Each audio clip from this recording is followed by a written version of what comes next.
Welcome back to the 2008 National Championship pregame show. Right now, I am joined by the MLG co-founder and all-around swell guy, Sundance DiGiovanni, everybody.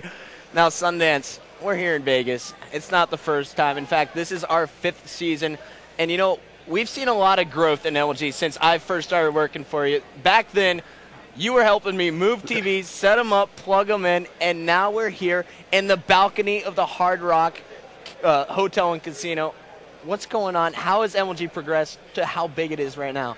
Well, I think, honestly, in the beginning, like, one of the important things was that people like yourself saw something in this that you believed in. I mean, you were a player who was, you were somebody who played and competed on a top level, and you were out there.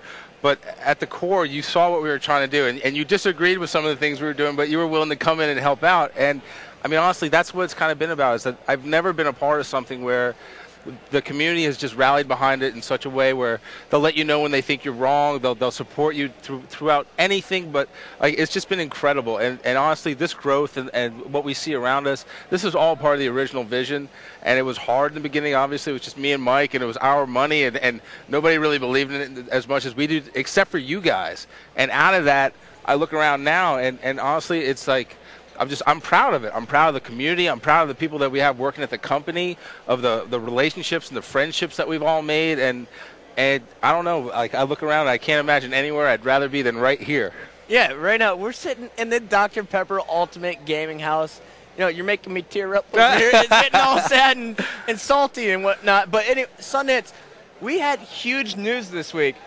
Once again, well, first of all, Tsquared from Straight Rippin on 175 million bottles. Dr. Pepper putting your brand on their bottle with them. How does that make you feel? Proud. I mean, like, I don't really have words for that. You say when you start a company, when you have anything that you really believe in and you want to make happen, you say, well, when we get to this point, we'll have arrived. And we used to joke around about Wheaties boxes and soda bottles, but now it's happening. I mean, it's, again, I'm humbled by it. I'm humbled by the fact that it's happening. I've always believed that it would happen, but to have it right here, right now, is something that I'm proud of, and the people who've made it possible. It's incredible. I mean, it's incredible. I couldn't be happier. And I got to ask you, it made me laugh when I found out the news. Now, you had this idea back in 2003. Yeah. We're going to create a professional video game league. We're going to blow out. We're going to get the best players. We're going to turn professional gamers into rock stars. And there's been a lot of people who tried to copy that original idea. Can you give me a list of people that got dominated by the Sundance Sepso force? Well, I mean, and I have no disrespect for any of the people who tried. I don't necessarily appreciate some of the ways that they went about it. But obviously, we're talking about the CGS most recently, which is a big deal because it was DirecTV. It was Rupert Murdoch. We would go into meetings and people would say, they've got $50 million. It's Rupert Murdoch. And Mike and I would say, you know what? We don't give a shit. We really don't care. We're doing what we're doing. And if we're right, then bet on us. And if we're wrong, then we'll walk away having been defeated. But we haven't been. Before that, it was WSVG. There was TDR to go way back. CPL. I mean, but we don't take pride in the mistakes other people make. We take pride in what we do right. And we take pride in the fact that we've made a lot of hard decisions. We've gotten a lot of really solid people around us who believe in us, who help us do the things we need to do. And you know what? We're still here. It's a crazy world right now. The economy is all over the place, and people are asking a lot of questions about what's next for us. You know what? We're still here. We're stronger than ever. We have more sponsors than ever. They've all come back, and we're not going anywhere. And just to be able to say that after everything we've gone through is amazing, and it just makes me look out and say, you know what?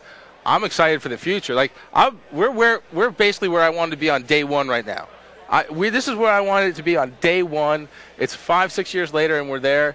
I can't wait, because this just means that we're going to get even further. This thing is bigger than I think a lot of the people involved in it even realize. I mean, to be able to say that you're a part of, you changed the reality. You made the kids' dreams come true, which is what we're doing. Like, I want to be a pro gamer. You guys said that 10 years ago, and people would laugh at you. Now we got 175 million bottles of Dr. Pepper with one of our players on it. We got TMZ here, which is the gossip site. We've got the local news. We've got 500,000 people watching our streams live. I mean, Yeah. There you go. Well, you said MLG's not going anywhere. I think you're lying. I think we're going nowhere but up. So now, Sundance, you know, we're here. You've been commentating Halo with me all season long. We're in the national championships. We've seen almost every player that's made it in the top 16 play on the main stage. Now, I want to hear from you. This is what all the community wants to know as well. Who are the 5 best Halo players? Oh, 5. Come on, you can't do that to me. I got my list here. He pulls out a piece of paper with 30 names. Break it down. No, there's not 30 names. There's 8. Well, all right. So my thing is that we went through this whole thing, and you called me out on it because I listed all of Straight Rippin as being part of the top 5 and whatnot, and I couldn't come up with 5. And here's the reason: is that I think when you talk about the best players, it's not just stats; it's what they give to their teams. And so I had to go back to the folks who've been nominated for the MVP for this season. All right, there's 8 players. Whoa! Just wait. I'm going to start with that list. I'm going to start with that. This is the MVP list.